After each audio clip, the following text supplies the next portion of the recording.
A little boy's heart goes out to a poor widow, and he gives his kitten to her to console her broken heart. The next day, a truck pulls up outside his house, and his mother is showered with gifts for his good deed. Scary, witchy, reclusive, and insane. These were just a few of the many terms used by Mrs. Adams' neighbors to describe her. The 89-year-old widow was always clad in full black and hardly left her house. Kids dreaded approaching her, and elders had only heard negative rumors about how she killed her husband or did black magic. But there was one little soul in the neighborhood who cared about Mrs. Adams. He would sit on his balcony and watch the old lady's house with binoculars. Everyone is stupid. She looks old and sad. I don't think she's scary. That's what 6-year-old Tim thought of Mrs. Adams.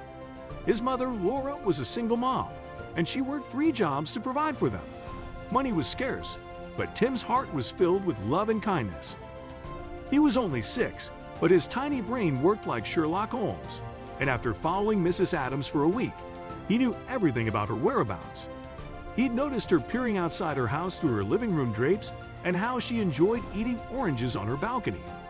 She needed a friend to be happy again, and Tim wanted to be friends with her, but his mommy would be mad. Oh, such a huge problem for a little soul. One day, Tim found the perfect solution to console Mrs. Adams' broken heart. He was on his way home from school when he saw a little kitten on the road. She looked sick and weak, so he brought her home. He bathed her, fed her milk, and built her a little bed out of his shoebox. "What should I name you?" Tim thought about the cat's name for a long time and decided to name her Kitty. Kitty? Yes, that's the best name. When his mom came home that day, Tim didn't tell her about the kitten. He hid her in his room under the bed because if Laura found out what he was going to do with the cat, she would be mad. The next day, when Laura went grocery shopping, Tim found the perfect chance. He told his babysitter, his next-door neighbor, who frequently watched him while Laura was away, that he was going out to play. But instead, he took Kitty in the shoebox and stopped outside Mrs. Adams' house. The older woman who walked on a cane took her own sweet time answering the door. "Who are you? Why did you ring my bell so many times?" she asked stiffly as she finally opened the door. Tim smiled, and Mrs. Adams noticed one of his front teeth was missing. She suddenly burst out laughing. "See, I knew you were not scary," said Tim. "You look pretty when you smile, just like my gran. She's gone, but I know she smiles at me every day from the sky." "Of course, I'm not scary, little man. But what's your name?" "You see, I don't get many visitors," Mrs. Adams asked him, still laughing at his broken teeth. "I'm Tim," he said proudly and extended Kitty's shoebox to her. "This is for you. She's my pet kitty. I know you're alone after your husband died. Kitty will keep you company." Mrs. Adams' smile suddenly faded, and she clutched her chest. "Did you come here for this? To give the cat to me?" she asked, tearing up. Tim nodded. "Please don't tell Mommy. She'll be mad. You can keep Kitty with you." "Thank you so much, Tim," the older lady said, touched. "Everyone is afraid of me, and they call me terrible things. Nobody bothered to ask me how I was doing after my husband died. The fact that you cared about me touches my heart. Can I give you a hug?" Tim stepped forward to hug Mrs. Adams' waist, and the older lady gently embraced him. "You will be okay. I was very sad when my gran died, but I am fine now," Tim told her. Mrs. Adams was moved by what Tim did for her. She treated him to cookies and hot chocolate, and Tim shared all his worries with her.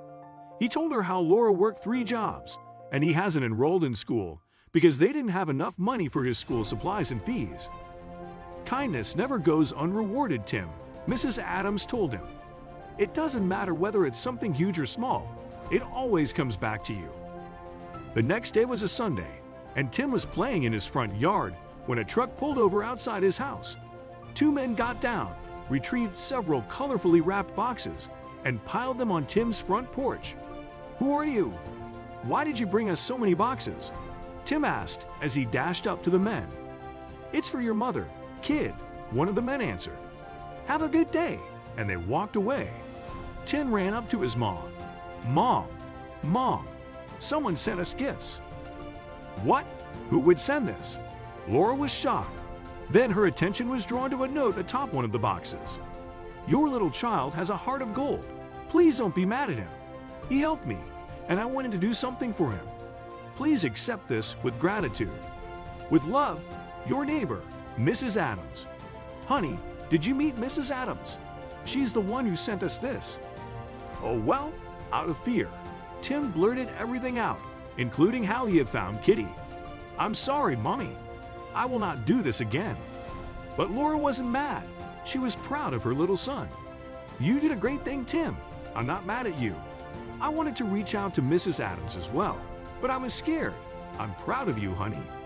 Later, Tim and Laura opened the boxes and found new clothes for Tim, a backpack, tracksuit, books, stationery, and much more that would help him out at school.